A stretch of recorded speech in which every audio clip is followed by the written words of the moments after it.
নমস্কার বন্ধুরা, welcome to আরকে sports. আশা করি তোমরা সবাই সুস্থ ও ভালো আছো। তো আজকের এই ভিডিওতে কথা বলবো মোহনবাগান দলের আগামী নেক্সট ম্যাচ যেটা রয়েছে, অর্থাৎ 1 মার্চ।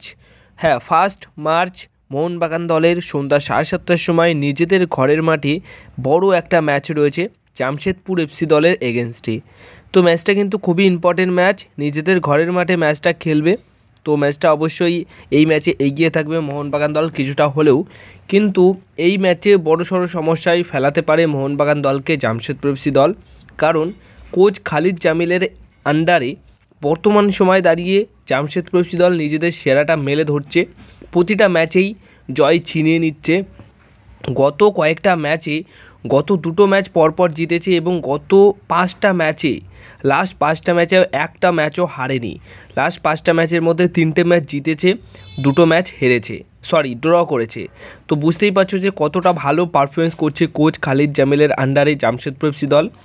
অপরদিকে মোহনবাগান দলও কিন্তু খুব ভালো পারফরমেন্সের মধ্যে দিয়েই যাচ্ছে, যেখানে লাস্ট 5টা ম্যাচে তারাও 2টো ম্যাচ ড্র করেছে এবং 3টে ম্যাচ জিতেছে। তো খুব ভালো পরিস্থিতির মধ্যে দুটি দলই রয়েছে, কিন্তু এখানে হচ্ছে মোহনবাগান দল লিগ শিল্ড পাওয়ার জন্য কিন্তু লড়াই করছে, আর জামশেদপুর এফসি দল টপ 6-এ যাতে কোয়ালিফাই করতে পারে সেটার জন্য পয়েন্ট পাওয়ার ক্ষেত্রে লড়াই করছে। তাই দুটো দলের কাছেই কিন্তু যে আশাটা, যে লক্ষ্যটা, সেটা কিন্তু সেমই রয়েছে। একজন হয়তো লিগ শিল্ডের জন্য লড়াই করছে, অন্য একজন টপ 6-এ কোয়ালিফাই করার জন্য লড়াই করছে। আর জামশেদপুর এফসি দলের কথা যদি বলি, দেখো জামশেদপুর এফসি দল কিন্তু এই মুহূর্তে সেরা ফর্মে রয়েছে। বিশেষ করে জেরেমি মাঞ্জেরো দুর্দান্ত প্লেয়ার, নিজের ক্লাস দেখাচ্ছে। গত দুটো ম্যাচে তিনি যেভাবে ফ্রি কিক থেকে গোল করেছে, দেখার মতো ফ্রি কিক ছিল, দেখার মতো গোলও ছিল। তাই এই প্লেয়ারটিকে কিন্তু নজরে রাখতেই হবে। এই প্লেয়ারটি কিন্তু যখন তখন যে কোনো সুযোগ থেকেই গোল করতে পারে, গোল করাতেও পারে। আর ফ্রি কিক কিন্তু এই প্লেয়ারটি খুবই ডেঞ্জার, তাই ফ্রি কিক কোনোরকম মতেই কোনোরকম ফ্রি কিক যাতে না পায় সেটাই কিন্তু মোটামুটি খেয়াল রাখতে হবে মোহনবাগান দলের প্লেয়ারদের। তাছাড়া বাদবাকি যেভাবে মোহনবাগান দল খেলছে, জামশেদপুর এফসি খেলছে, দুটো দলের মধ্যে একটা ভালো হাড্ডাহাড্ডি লড়াই হবে এবং হাই ভোল্টেজ ম্যাচ আমরা দেখতে পারবো।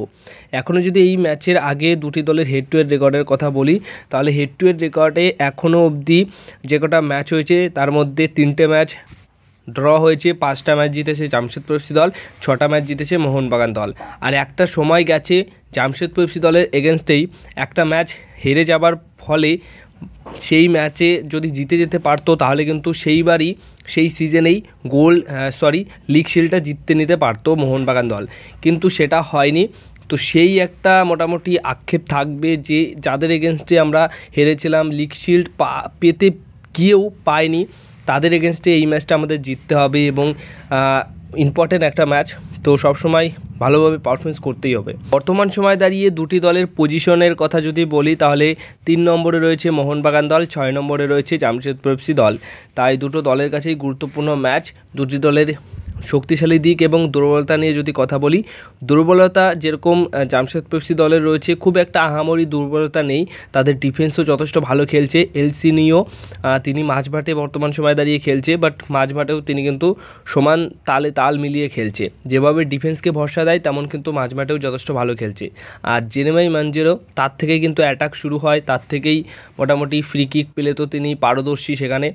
আর আক্রমণ ভাগে ইমরান খান, ড্যানিয়েল চিমাচুকু, বিশেষ করে সিবেরিও, তিনি কতটা কীরকম প্লেয়ার, তিনি মোটামুটি তাকে যদি টাচও করে তিনি কিন্তু ফাউল নেওয়ার জন্য, ফাউল আর্ন করার জন্য শুয়ে গড়াগড়ি করে, যাতে করে এমন অ্যাক্টিং করবে যাতে করে তাকে খুব জোরে ফাউল করা হয়েছে বা সিরিয়াস ফাউল করা হয়েছে। তো এই প্লেয়ারটিকে নিয়ে একটু সাবধানে থাকতেই হবে। তো সেই অনুযায়ী সব মিলিয়ে তাদের কিন্তু কোনোরকম দুর্বলতা নেই, ভালোই শক্তিশালী দিক কিন্তু তাদের রয়েছে এই ম্যাচে। আর অপরদিকে মোহনবাগান দলেরও শক্তিশালী দিকগুলোই বেশি রয়েছে, কারণ এই ম্যাচে ব্রেন্ডন হামিলে আবার ফিরছে এবং যেভাবে গোয়াকে হারিয়েছে, উড়িষ্যার বিরুদ্ধে 1 পয়েন্ট পেয়েছে, বুঝতেই পারছো দলের অবস্থা কেমন রয়েছে। সব প্লেয়ার ফিট, সব প্লেয়ার অ্যাভেলেবেল রয়েছে। তো প্রতিটা জায়গাতেই অস্ত্র হাবাসের কাছে রয়েছে।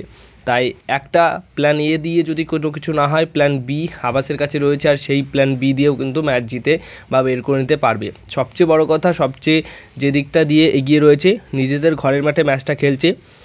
কয়েক হাজার সমর্থকরা অবশ্যই মোহনবাগান দলকে এই ম্যাচকে জেতানোর জন্য আত্মবিশ্বাস বাড়াবে, অবশ্যই সাপোর্ট করবে। তো সেই অনুযায়ী মোহনবাগান দল এই ম্যাচে অনেকটাই এগিয়ে রয়েছে জামশেদপুর এফসি দলের এগেনস্টে। তো এই ছিল আজকের ভিডিও। তোমরা অবশ্যই কমেন্ট বক্সে জানিও এই ম্যাচটা কোন দল জিতবে, স্কোর কী হতে পারে।